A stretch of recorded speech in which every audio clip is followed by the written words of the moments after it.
Mãe, a senhora não serve para mais nada. É uma velha inútil. Foi a Fabiana quem disse isso, minha nora, na mesa de jantar da casa do meu filho. Todo mundo estava lá. O Ricardo ao lado dela, os meus netos Lucas e Júlia do outro lado da mesa e a cunhada da Fabiana que eu nem conhecia direito. A conversa parou na hora. O barulho dos talheres no prato sumiu. Só ficou o som da televisão ligada na sala, baixinho. A Júlia abaixou a cabeça.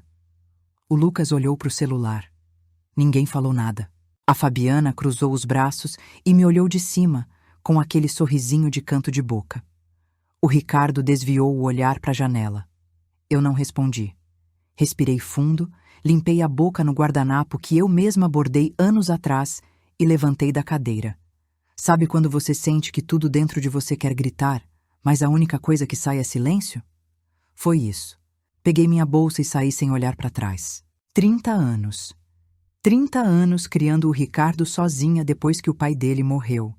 Trabalhei de costureira até os dedos doerem. Paguei faculdade, paguei casamento. 3 meses depois disso, a Fabiana descobriu que velha e inútil não era bem a palavra certa. Porque o que eu tinha guardado durante todos esses anos ia mudar tudo. E quando ela viu o tamanho do erro que cometeu, já era tarde demais. Espera aí que você ainda não ouviu o pior. Deixa eu voltar um pouco. Fiquei viúva com 37 anos. O Antônio, meu marido, morreu num acidente de moto voltando do serviço. O Ricardo tinha 10 anos. De uma hora para outra, era só eu e ele. Eu era costureira, trabalhava em casa, fazia roupa sob encomenda. Vestido de festa, ajuste de calça, barra de cortina, o que aparecesse. Às vezes ficava até 3 da manhã na máquina para dar conta das encomendas. O barulho daquela Singer velha era a trilha da nossa vida. Eu nunca deixei faltar nada para o Ricardo. Ele estudou em escola particular porque eu não quis que ele perdesse o ano. Eu cortei da minha comida para pagar a mensalidade. Parei de comprar roupa para mim. Usei o mesmo casaco de inverno durante 8 anos. Quando ele quis fazer faculdade de engenharia, eu vendi a aliança de ouro que o Antônio tinha me dado. Vendi sem pensar 2 vezes. O Ricardo nem ficou sabendo. No casamento dele, eu paguei metade. A Fabiana queria buffet, queria salão, queria fotógrafo. Eu juntei cada centavo. Trabalhei em 3 casamentos no mesmo mês só para conseguir pagar a parte que eu prometi. O Ricardo sempre foi um bom filho. Ligava todo dia, passava em casa no fim de semana, me levava no médico. Ele me chamava de mãe com carinho. A gente conversava sobre tudo, até a Fabiana entrar na vida dele. No começo, ela era educada. Sorria, me chamava de sogra, elogiava minha comida. Mas depois que casaram, as coisas foram mudando devagar. Ela começou a marcar programas sem me avisar. Esquecia de me chamar para aniversário dos meninos. Respondia curto quando eu ligava. E o Ricardo? O Ricardo foi mudando junto. As ligações do Ricardo começaram a ficar mais curtas. Antes ele perguntava como eu estava, se eu precisava de alguma coisa, se a pressão estava controlada. Depois de uns meses de casado, ele só atendia para confirmar alguma coisa rápida. Mãe, não vou poder ir aí no domingo.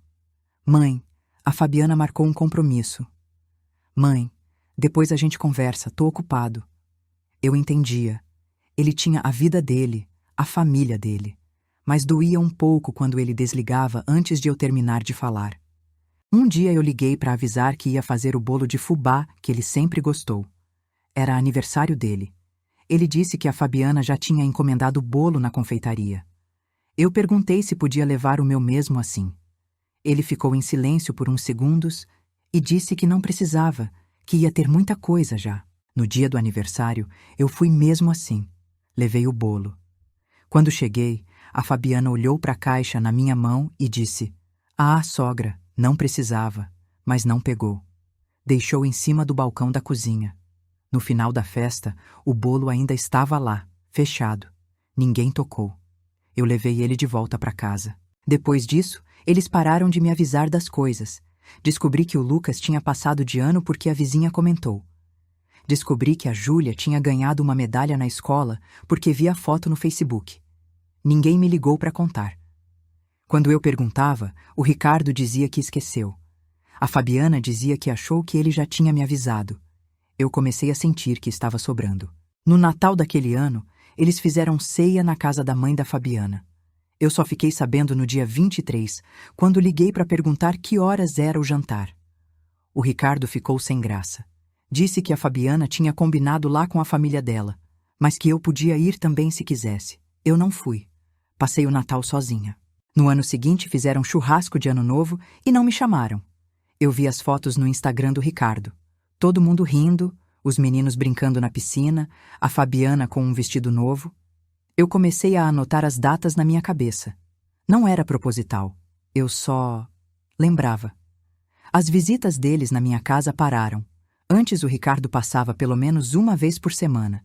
Depois passou a ser uma vez por mês.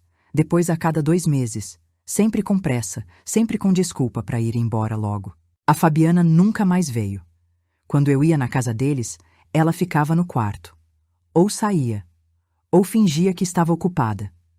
Uma vez eu cheguei e ela estava no sofá mexendo no celular. Quando me viu, levantou e foi para a cozinha sem falar nada. Eu perguntei para o Ricardo se tinha feito alguma coisa errada. Ele disse que não, que eu estava exagerando, que a Fabiana era assim mesmo, meio na dela. Mas eu sabia que não era isso. Um dia eu estava na casa deles e ouvi ela falando no telefone com alguém. Ela estava no quarto, mas a porta estava entreaberta. Ela disse: "Não aguento mais ter que fingir. A velha fica aqui e não sai." Eu fingi que não ouvi. Fiquei mais uns 10 minutos e fui embora. Naquele dia, alguma coisa dentro de mim mudou. Eu comecei a prestar atenção em tudo. No jeito que ela me olhava. No jeito que o Ricardo desviava o assunto quando eu falava de dinheiro. No jeito que os dois cochichavam quando eu entrava na sala. Uma vez eu cheguei e eles estavam olhando papéis na mesa. Quando me viram, guardaram rápido. Eu perguntei o que era. A Fabiana disse que era conta. Só isso. Conta. Outra vez, eu escutei ela perguntando para o Ricardo quanto eu recebia de aposentadoria. Ele disse que não sabia. Ela insistiu. Ele mudou de assunto. Eu comecei a reparar que eles queriam saber da minha vida financeira. Perguntavam se eu estava bem de dinheiro, se a aposentadoria dava, se eu tinha alguma dívida, se eu tinha guardado alguma coisa. Eu sempre respondia que estava tudo bem, que me virava. E estava mesmo. Mas não era só da aposentadoria. Eles não sabiam de nada. Foi num sábado de tarde que tudo ficou claro. Eu tinha ido na casa do Ricardo levar uma marmita. Ele tinha comentado na semana anterior que estava com saudade da minha comida. Então eu fiz aquele frango ensopado que ele gostava. Toquei a campainha. Ninguém atendeu. Mas o carro deles estava na garagem. Eu tinha a chave. O Ricardo tinha me dado anos atrás, quando eles viajaram e eu fiquei cuidando das plantas. Nunca usei, mas naquele dia eu usei. Abri a porta devagar e chamei. Nada. Fui até a cozinha, deixei a marmita na geladeira. Quando ia sair, escutei vozes no escritório. A porta estava quase fechada. Eu ia bater, mas parei quando ouvi meu nome. A Vera não pode saber disso, Fabiana. Era o Ricardo. Ela não vai saber. A gente resolve tudo antes. Você é filho único. O direito é seu. Meu coração começou a bater mais rápido. Mas eu não sei se ela tem mesmo. Pode ser boato. Não é boato, Ricardo. A Sueli falou que a mãe dela trabalhava com a sua mãe nos anos 90 e que a Vera comentou uma vez sobre um terreno que o Antônio deixou e nunca mais tocou no assunto. Eu gelei. O terreno. Tá, mas isso foi há 30 anos. Ela pode ter vendido. Ou pode não ter. E se ainda tá no nome dela? Ou pior, se ela deixar para alguma instituição, para a igreja, sei lá, a gente precisa garantir. Como? A Fabiana demorou uns segundos. Existem formas legais, Ricardo. A gente consegue um atestado médico dizendo que ela não tem mais condição de administrar os bens. Você é o filho. Você assume a curatela. Eu segurei a respiração. Internar minha mãe? Não precisa internar. Só declarar que ela precisa de ajuda. Ela tá com 67 anos. A gente fala que ela esquece as coisas, que tá confusa. 2 médicos assinam. É rápido. Não sei, Fabiana. Ricardo, acorda. A gente tá pagando escola particular pros 2, a prestação do carro, o financiamento dessa casa. Se tiver um terreno no nome da sua mãe e ela morrer sem deixar testamento, vai tudo para você mesmo. Mas e se ela resolver doar? E se ela casar de novo? E se ela fizer besteira? Casar de novo, fazer besteira. Eu estava sozinha há 30 anos e na cabeça dela eu era um problema a ser resolvido. Vou pensar. Pensa rápido, porque quanto mais velha ela ficar, mais complicado fica. Eu saí dali sem fazer barulho. Fechei a porta devagarinho, desci as escadas, entrei no carro e dirigi até em casa no automático. Minhas mãos tremiam no volante. Cheguei em casa, sentei na mesa da cozinha e fiquei olhando para a parede. Eles queriam me tirar o controle da minha própria vida, e era por causa do terreno. Sim, o terreno existia, e não era só o terreno. Quando o Antônio morreu, ele tinha deixado um pequeno lote na zona oeste. Era longe, era mato, ninguém dava nada por aquilo. Eu guardei os papéis e nunca mexi. Com o tempo, a cidade cresceu. Abriram avenida, shopping, condomínio. Eu nunca vendi. Só guardei. E guardei mais do que isso. Nos anos em que eu costurava, eu não gastava tudo. Eu separava, guardava numa poupança antiga que abri logo depois que o Antônio morreu. Ninguém sabia. Nem o Ricardo. Eu ia colocando de pouquinho. 50 aqui, 100 ali. Durante 30 anos. Não era fortuna. Mas era alguma coisa. E tinha um apartamento pequeno que eu comprei há 15 anos, numa época que as encomendas estavam boas. Comprei na planta, paguei devagar, coloquei no meu nome. Nunca comentei com ninguém. Deixei alugado. O dinheiro do aluguel ia direto para a conta separada. Eu nunca escondi por mal. Eu só quis ter algo que fosse meu. Algo que ninguém pudesse tomar. E agora eles queriam tomar tudo. Naquela noite, eu não dormi. Fiquei pensando no que fazer. No dia seguinte, tirei todos os documentos da gaveta. Papel do terreno, contrato do apartamento, extrato bancário. Li tudo de novo. E comecei a me proteger. 2 semanas depois, o Ricardo me ligou. Mãe, vem jantar em casa no sábado. Vai ser um jantar de família. Eu estranhei.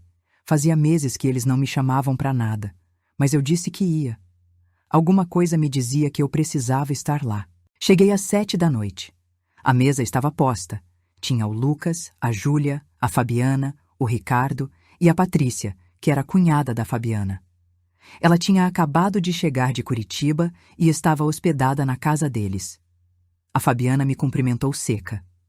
O Ricardo me deu um beijo rápido no rosto. Os meninos mal olharam para mim.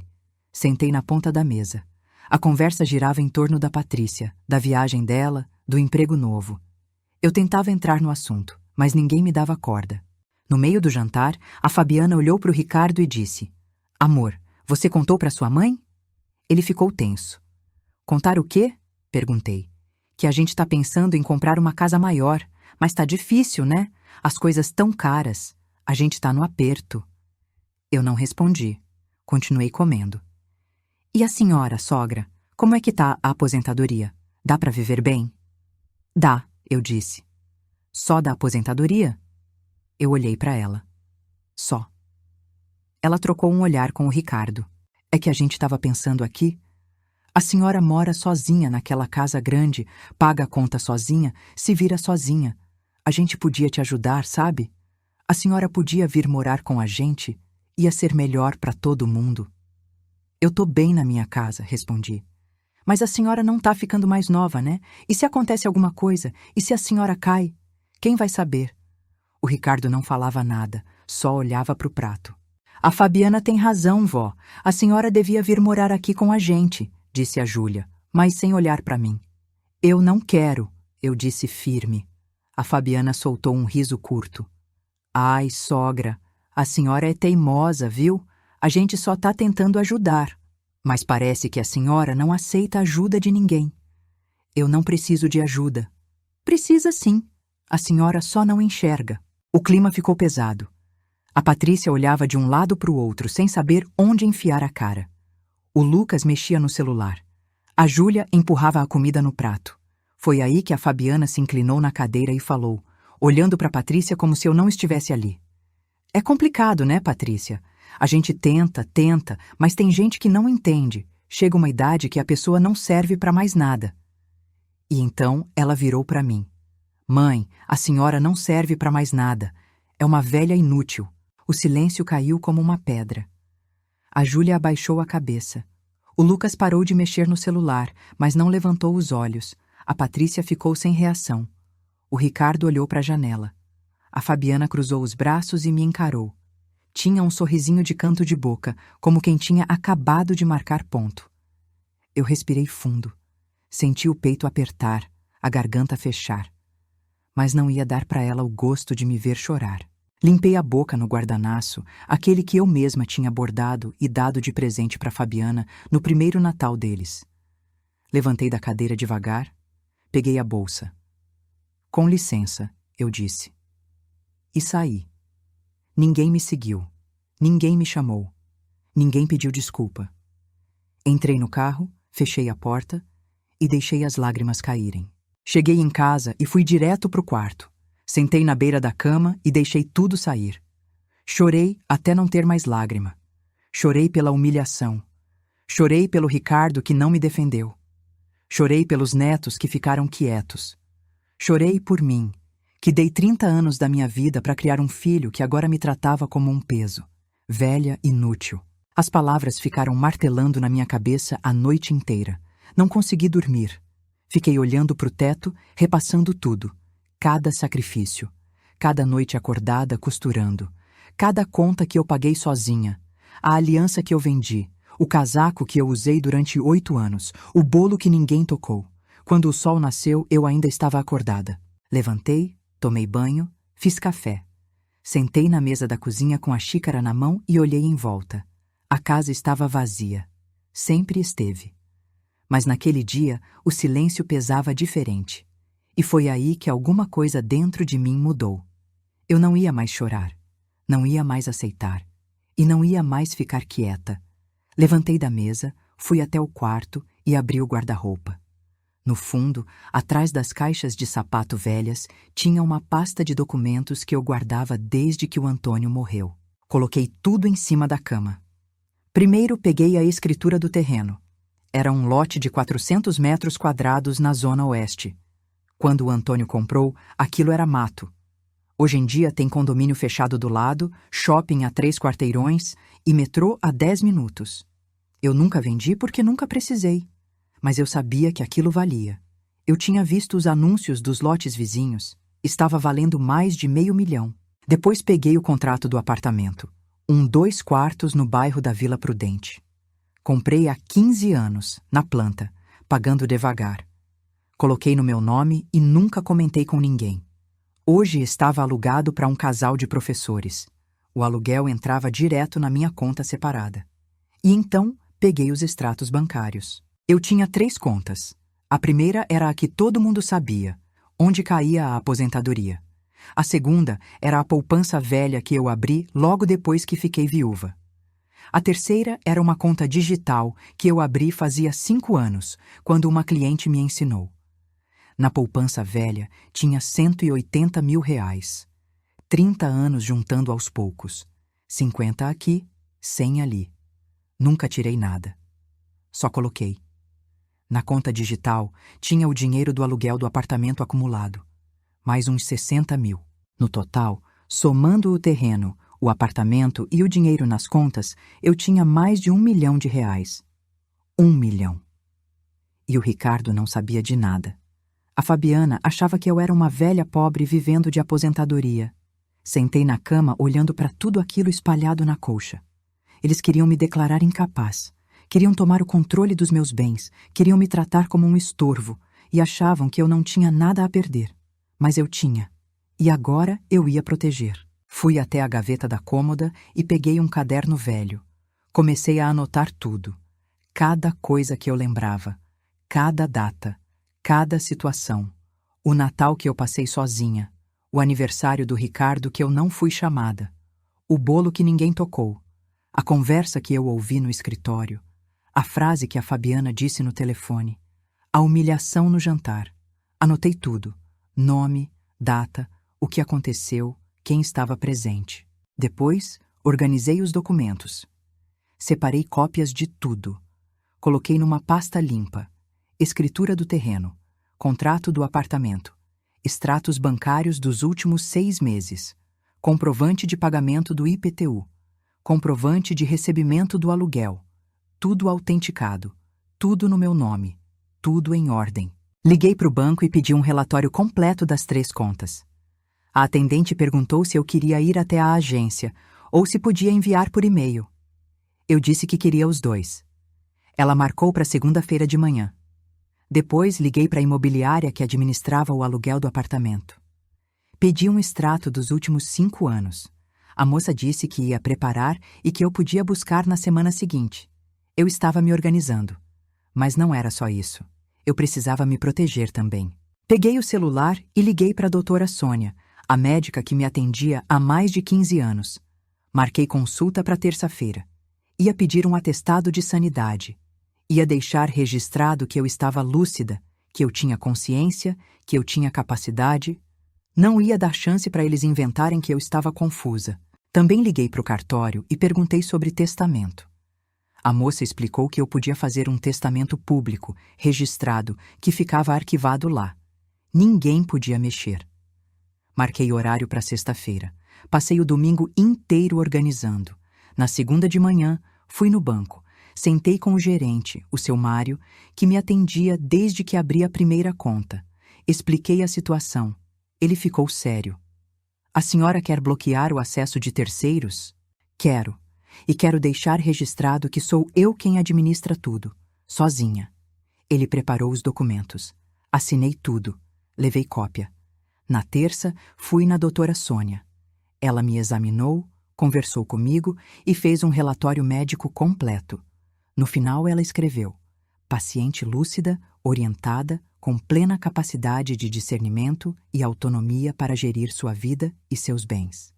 Pedi 3 cópias autenticadas. Na sexta, fui no cartório e fiz o testamento. Deixei tudo registrado: o terreno, o apartamento, as contas. Escolhi para onde ia cada coisa. E não era para o Ricardo. Pelo menos não enquanto ele estivesse casado com aquela mulher.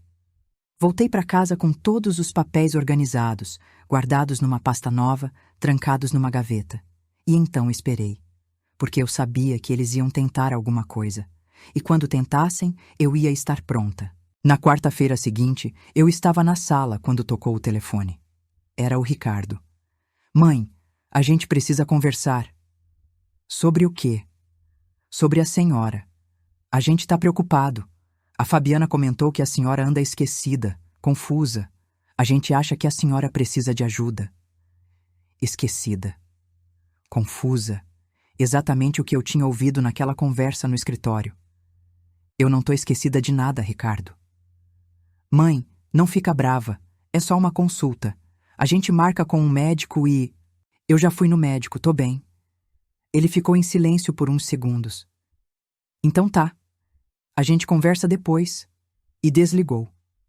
Eu sabia que isso era só o começo. Eles iam tentar de novo. Iam insistir. E se eu não fizesse nada, iam conseguir. Sentei no sofá com o telefone na mão e pensei em quem eu podia confiar. Precisava de alguém que entendesse de lei. Alguém que pudesse me orientar. Foi aí que eu lembrei do Dr. Paulo. Dr. Paulo era advogado. Tinha sido amigo do Antônio. Eles trabalhavam juntos na mesma empresa há muitos anos. Quando o Antônio morreu, o Dr. Paulo me ajudou com os papéis do inventário, com o INSS, com o plano de saúde. Depois disso, a gente se esbarrava de vez em quando no mercado, na farmácia. Ele sempre perguntava como eu estava. Peguei o telefone e liguei para o escritório dele. A secretária a atendeu. Eu disse meu nome e perguntei se podia falar com ele. Ela pediu para eu esperar. Vera, que surpresa boa! Tudo bem? Tudo, Dr. Paulo. Desculpa incomodar. Eu queria marcar uma conversa com o senhor. É sobre um assunto particular. Claro. Pode vir hoje à tarde? Umas 3 horas? Posso sim. Cheguei no escritório dele às 3 em ponto. Ele me recebeu na sala, fechou a porta, ofereceu café. Sentei na cadeira de frente para a mesa dele e contei tudo. A conversa que eu escutei. A tentativa de me declarar incapaz. A humilhação no jantar. O que a Fabiana disse. o telefonema do Ricardo mais cedo. Dr. Paulo me ouviu em silêncio, fazendo anotações num bloco. Quando terminei, ele respirou fundo e tirou os óculos. Vera, isso é grave. Eles estão tentando pedir uma interdição. Se conseguirem 2 laudos médicos favoráveis, um juiz pode nomear o Ricardo como seu curador. E aí você perde o controle de tudo. Eu sei, mas a senhora já se antecipou, e isso é muito bom. Ele pegou os documentos que eu tinha levado, olhou a escritura do terreno, o contrato do apartamento, os extratos bancários, o atestado médico, o comprovante do testamento. A senhora fez tudo certo. Tem tudo autenticado, tudo registrado, e esse laudo da doutora Sônia é recente. Qualquer juiz vai ver que a senhora está lúcida. Mas eles vão tentar mesmo assim. Vão, e a gente precisa estar preparado. Ele abriu uma gaveta e pegou um papel em branco. Começou a anotar. Primeiro, a gente protege os bens. A senhora já fez o testamento, o que é ótimo. Mas eu vou preparar uma procuração revogando qualquer poder que terceiros possam alegar ter sobre seus bens. E vou registrar isso em cartório hoje mesmo. Ele continuou escrevendo. Segundo, se eles entrarem com pedido de interdição, a gente contesta na hora. A senhora vai fazer uma avaliação psiquiátrica completa com um perito de confiança. Eu conheço uma excelente. Ela vai atestar que a senhora tem plena capacidade. E se mesmo assim tentarem? Aí a gente expõe a intenção deles. A senhora gravou alguma coisa? Tem testemunha? Não gravei. Mas eu ouvi a conversa deles no escritório. E no jantar? Tinha mais gente? Tinha. A cunhada da Fabiana. Os meus netos. Os netos são menores? A Júlia tem 15, o Lucas tem 17, ele anotou. Se for necessário, a gente pode chamar eles para depor. Mas vamos evitar isso. Ninguém quer colocar os netos no meio de uma disputa judicial. Ele dobrou o papel e olhou para mim. Vera, a senhora quer ir até o fim nisso? Quero. Então, aqui está o que a gente faz. A gente monta uma defesa preventiva. Se eles entrarem com pedido de interdição, a gente derruba. Se tentarem forçar alguma coisa, a gente registra um boletim de ocorrência. E se a senhora quiser, a gente marca uma reunião formal, aqui no escritório, para deixar tudo claro. Reunião? Isso. A gente chama o Ricardo e a Fabiana, apresenta os documentos, mostra que a senhora está ciente de tudo e que não vai permitir manipulação. É uma forma de confrontar sem precisar brigar em casa. Eu pensei por um momento. E se eles não vierem? Aí a gente envia a carta registrada com cópia de tudo. Fica documentado que eles foram avisados. E se mesmo assim tentarem alguma coisa, a gente parte para a via judicial. Dr. Paulo encostou na cadeira. Mas eu vou ser sincero com a senhora.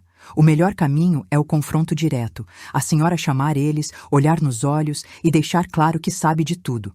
Isso costuma resolver. Porque quando as pessoas percebem que perderam o elemento surpresa, elas recuam.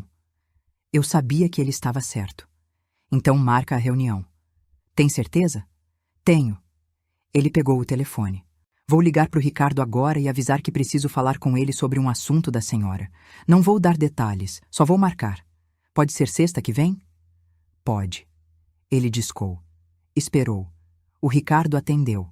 Dr. Paulo se apresentou, disse que estava tratando de assuntos jurídicos meus e que precisava de uma reunião com ele e a esposa. O Ricardo tentou perguntar sobre o quê. Dr. Paulo foi firme. É melhor conversarmos pessoalmente. Marcaram para sexta-feira, 10 da manhã. Quando desligou, Dr. Paulo olhou para mim. A senhora vai estar bem? Vou. Ele sorriu. Eu sei que vai. A senhora sempre foi forte, Vera. O Antônio dizia isso. Saí do escritório com tudo organizado. Tinha um plano, tinha um aliado e tinha uma data. Sexta-feira, 10 da manhã. Era a hora da verdade. Os dias até sexta-feira passaram devagar. Eu não dormi direito nenhuma noite. Ficava repassando tudo na cabeça. O que eu ia falar, como eles iam reagir, se o Ricardo ia me ouvir, se a Fabiana ia tentar mentir. Na quinta à noite, separei a roupa. Nada chamativo. Uma calça preta, uma blusa azul marinho de manga comprida, sapato fechado. Passei tudo com cuidado. Deixei pendurado na porta do guarda-roupa. Depois conferi os documentos de novo. Estava tudo ali. Escritura do terreno, contrato do apartamento, extratos bancários, atestado médico, comprovante do testamento. Coloquei tudo numa pasta transparente e deixei em cima da mesa da sala. Sentei no sofá e fiquei olhando para a pasta. 30 anos de segredo, 30 anos guardando, e agora ia sair tudo. Tentei imaginar a cara do Ricardo quando visse os papéis. Tentei imaginar a cara da Fabiana quando descobrisse que eu não era a velha pobre que ela achava que eu era. Dormi pouco. Acordei antes das 6. Tomei banho demorado. Vesti a roupa que tinha separado. Prendi o cabelo. Não passei maquiagem, só batom claro. Olhei no espelho. Eu estava com cara de cansada, mas estava firme. Tomei café. Não consegui comer nada sólido. Só tomei o café puro e um copo de água. Peguei a pasta, a bolsa e saí de casa às 9. O escritório do Dr. Paulo ficava no centro, a 20 minutos de carro. O trânsito estava travado. Cheguei 15 minutos adiantada. Estacionei na rua de trás e fiquei dentro do carro por uns minutos, respirando fundo. Sabe quando você sente que sua vida inteira está resumida num momento? Era isso. Desci do carro, tranquei e caminhei até o prédio. Subir no elevador. Apertei o botão do 5º andar. Quando a porta abriu, vi o corredor comprido com as portas de vidro dos escritórios. O do Dr. Paulo era o último. Empurrei a porta. A secretária me cumprimentou. Bom dia, dona Vera. O Dr. Paulo já está esperando. Pode entrar. Entrei na sala. Dr. Paulo estava de pé ao lado da mesa, mexendo em alguns papéis. Quando me viu, sorriu. Bom dia, Vera. Tudo bem? Tudo. Senta aqui. Eles vão chegar daqui a pouco. Sentei na cadeira do lado direito da mesa. Coloquei a pasta no colo. As mãos estavam suando. Limpei na calça. Dr. Paulo sentou do outro lado. A senhora está preparada? Tô. Lembra do que a gente combinou? Lembro. Deixo o senhor falar primeiro. Depois eu falo. Isso. Eu apresento os documentos, explico a situação. E a senhora diz o que quiser dizer. Sem pressa, com calma. Respirei fundo. E se eles negarem? Eles vão negar, no começo. Mas quando virem os papéis, não tem o que negar. Ficamos em silêncio por uns minutos. Eu olhava para a janela. Via os prédios do outro lado da rua. O céu estava cinza. Às 10 em ponto, a secretária bateu na porta. Dr. Paulo, o senhor Ricardo e a senhora Fabiana chegaram. Meu coração disparou. Pode mandar entrar. A porta abriu. O Ricardo entrou primeiro. Parou quando me viu. A Fabiana entrou logo atrás. Olhou para mim, olhou para o Dr. Paulo e franziu a testa. Mãe, o que a senhora está fazendo aqui? Eu não respondi. Dr. Paulo se levantou e apontou para 2 cadeiras vazias do outro lado da mesa. Bom dia. Sentem, por favor. A gente tem assuntos importantes para tratar. O Ricardo olhou para Fabiana. Ela estava tensa. Sentaram devagar, um do lado do outro. Dr. Paulo voltou a sentar. Abriu uma pasta em cima da mesa. Olhou para eles. Obrigado por virem. Essa reunião foi pedida pela dona Vera. E é sobre a tentativa de vocês de retirarem dela o controle sobre os bens dela. O Ricardo ficou branco. A Fabiana abriu a boca, mas não saiu som. E eu só olhei nos olhos deles e esperei. A Fabiana foi a primeira a reagir. Do que o senhor está falando? A gente nunca tentou tirar nada dela. Dr. Paulo não desviou o olhar. Não foi isso que a dona Vera ouviu quando vocês conversavam no escritório da casa de vocês há 3 semanas. O Ricardo ficou pálido. Mãe, a senhora estava lá? Tava, eu disse. Fui levar comida. A porta estava aberta. Eu ouvi tudo. A Fabiana cruzou os braços. Ouviu o que exatamente? Ouvi você falando que ia me declarar incapaz, que ia conseguir 2 médicos para assinar um atestado dizendo que eu tô confusa, que você queria garantir o terreno antes que eu fizesse besteira. Ela abriu a boca, fechou, olhou para o Ricardo. Ele baixou a cabeça. Ricardo, olha para mim, eu disse. Ele levantou os olhos devagar. Você ia fazer isso comigo? Mãe, não era assim. Então como era? Ele respirou fundo. A gente estava preocupado. A senhora mora sozinha. A gente queria ajudar. Ajudar ou tomar o que é meu? Silêncio. Dr. Paulo puxou os papéis da pasta. Vamos aos fatos. Há 3 semanas, vocês discutiram a possibilidade de pedir a interdição da Dona Vera para assumir o controle dos bens dela. Mencionaram um terreno deixado pelo falecido Antônio. Discutiram sobre obter laudos médicos, alegando incapacidade. E no último sábado, no jantar de família, a senhora Fabiana chamou a Dona Vera de velha inútil na frente de testemunhas. A Fabiana ficou vermelha. Eu não... Foi um momento de estresse. Foi humilhação, eu disse. Ela me encarou. Ah, para com isso, Vera. Você fica se fazendo de vítima, mas a verdade é que você é um peso. A gente tem que cuidar de você, te levar em médico, ficar de olho. Você não me leva em médico faz 2 anos, eu cortei. E eu nunca pedi para ninguém cuidar de mim. Só porque a senhora é teimosa. Ou porque eu nunca precisei. Dr. Paulo bateu de leve na mesa. Vamos continuar. Dona Vera, a senhora pode mostrar os documentos? Eu abri a pasta que estava no meu colo. Tirei o primeiro papel. A escritura do terreno. Coloquei em cima da mesa. Esse é o terreno que vocês tanto queriam. 400 metros quadrados na Zona Oeste. Tá no meu nome. E vale R$520 mil. O Ricardo arregalou os olhos. A Fabiana olhou para o papel como se fosse explodir. Peguei o segundo documento. O contrato do apartamento. Esse é um apartamento de 2 quartos que eu comprei há 15 anos. Também tá no meu nome. Tá alugado. Vale R$280 mil. Coloquei na mesa. A Fabiana olhou para o Ricardo. Ele estava sem reação. Peguei os extratos bancários. Essas são minhas contas. 3 ao todo. Nessa aqui eu juntei dinheiro durante 30 anos. Tem 180 mil. Nessa outra tem o aluguel acumulado. 62 mil. E essa é a minha aposentadoria. Coloquei tudo na mesa, um por um. Somando tudo, eu tenho mais de R$1 milhão. O silêncio na sala era absoluto. A Fabiana estava boquiaberta. O Ricardo passava a mão no rosto, incrédulo.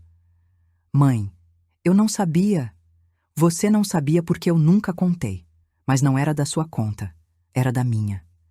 Ele balançou a cabeça. Mas por que a senhora escondeu? Eu não escondi. Eu só guardei. E fiz bem. A Fabiana se inclinou na cadeira. Então deixa eu entender. A senhora tinha R$1 milhão e nunca ajudou a gente? A gente se matando para pagar escola dos meninos, financiamento, e a senhora tinha tudo isso? Eu olhei para ela. Eu paguei a faculdade do meu filho sozinha. Paguei metade do casamento dele. Dei roupa, dei comida, dei tudo.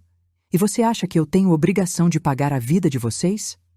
Mas a gente é família. Família não chama a sogra de velha inútil. Ela ficou vermelha.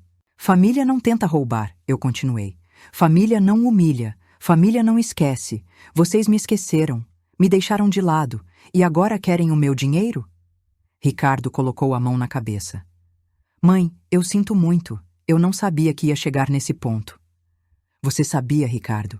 Você sabia e não fez nada. Ele não respondeu. Dr. Paulo pegou mais um papel. Dona Vera também fez um testamento, registrado em cartório.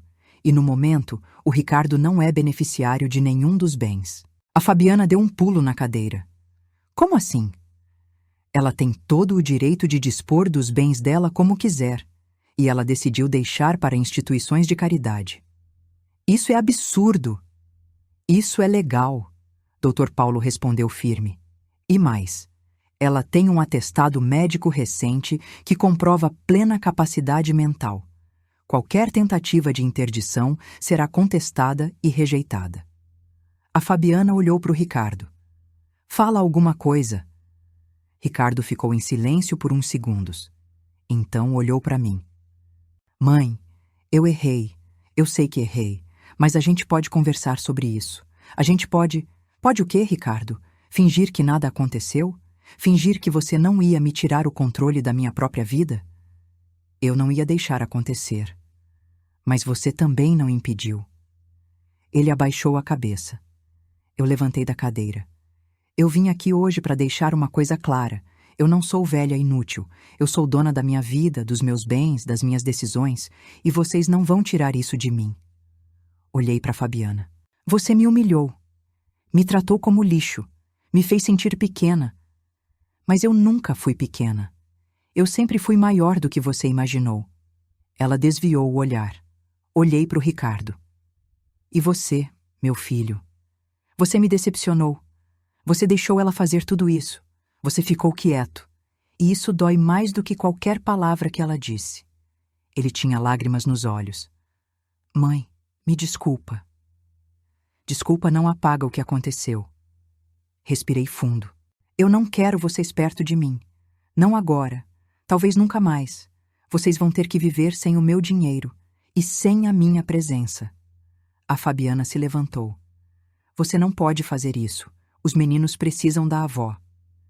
Os meninos estavam lá no jantar e ficaram quietos. Eles são crianças. Eles têm 15 e 17 anos. Sabem o que é certo e errado. Dr. Paulo se levantou também. A reunião está encerrada. Qualquer tentativa de contato não autorizado ou nova tentativa de interdição será respondida judicialmente. E só para constar, tudo o que foi dito aqui foi gravado com autorização da dona Vera. A Fabiana ficou lívida. Gravado? Dr. Paulo apontou para um pequeno gravador em cima do arquivo. Gravado. Ricardo fechou os olhos. Peguei minha bolsa e minha pasta. Tchau, Ricardo. Saí da sala sem olhar para trás. Ouvi a voz da Fabiana gritando alguma coisa. Ouvi o Dr. Paulo pedindo para ela se retirar, mas eu já estava no corredor. Entrei no elevador, apertei o térreo e, quando a porta fechou, deixei as lágrimas caírem. Mas dessa vez não eram lágrimas de dor, eram de alívio. Nas semanas seguintes, o Ricardo tentou me ligar várias vezes. Eu não atendi. Ele mandou mensagem. Eu não respondi. Ele apareceu na minha casa 2 vezes. Eu não abri a porta. Na terceira vez, ele deixou uma carta embaixo da porta. Eu li. Era um pedido de desculpas longo. Ele dizia que tinha sido fraco, que tinha deixado a Fabiana influenciar ele, que estava arrependido, que queria conversar. Guardei a carta numa gaveta e não respondi. Não era sobre orgulho. Era sobre respeito. E ele tinha perdido o meu. A Fabiana não tentou contato. Mas eu soube por uma conhecida do bairro que ela estava furiosa, que tinha brigado com o Ricardo, que estava cobrando ele por não ter conseguido o dinheiro que ela achava que ia vir. Eles continuaram com os problemas financeiros. A prestação do carro atrasou. Tiraram a Júlia da escola particular e colocaram na pública. O Lucas teve que adiar a faculdade porque não conseguiram pagar. Eu soube de tudo. E não senti pena. Senti alívio de não estar mais presa naquela dinâmica. De não ser mais tratada como peso, de não precisar mais engolir humilhação. 2 meses depois da reunião, eu vendi o terreno, 520 mil à vista. O dinheiro entrou na minha conta no mesmo dia. Sentei na frente do computador, olhando o saldo. Mais de 1,5 milhão. Pela primeira vez em 30 anos eu pensei, e agora? Liguei para a doutora Sônia e marquei consulta. Ela me examinou, conversou comigo e no final perguntou: Vera, o que você quer fazer da sua vida agora? Eu fiquei em silêncio. Eu não sei. Então descobre. Saí do consultório pensando naquilo. O que eu queria.